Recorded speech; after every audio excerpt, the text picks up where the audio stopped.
আমরা দেখছি কি দেখলাম যে বিজেপি দেখলো সরাসরি সে নিয়ে এই মাঠে চাষ করতে পারবে না, অনেক টাফ হয়ে যাচ্ছে তার জন্য, সেই জন্য তৃণমূলের হাত ধরলো।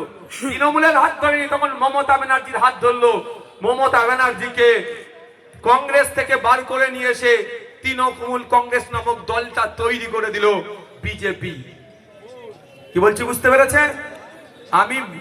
আমি অন্যায় কথা বলিনি, তার জন্য প্রায় আমার 20টা মামলা। যদি একটা অন্যায় কথা বলি তাহলে মমতা ব্যানার্জি আমাকে ছেড়ে দেবে?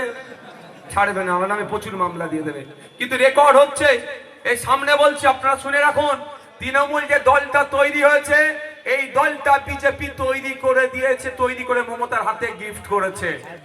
কি দায়িত্ব ছিল মমতা ব্যানার্জির? বিজেপির জন্য অনুকূল পরিবেশ তৈরি করা।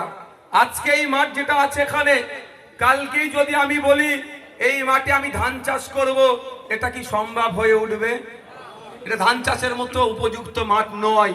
হয় মাটি চেঞ্জ করতে হবে, নালে পানি দিয়ে, তারপর কি বলে গো, ট্রাক্টর দিয়ে চষে চাষে বীজ লাগাতে হবে, ধান গাছ বড় হবে, তারপরেই ধান হবে। সময় সাপেক্ষ নয় তো। 1998 সালের আগে বিজেপি দেখলো এই মাঠে চাষ করতে পারবো না, এই মাঠে চাষ করতে গেলে ঠিক লোককে লাগাতে হবে। সেই ভদ্র মহিলাটার নাম হচ্ছে মমতা ব্যানার্জি।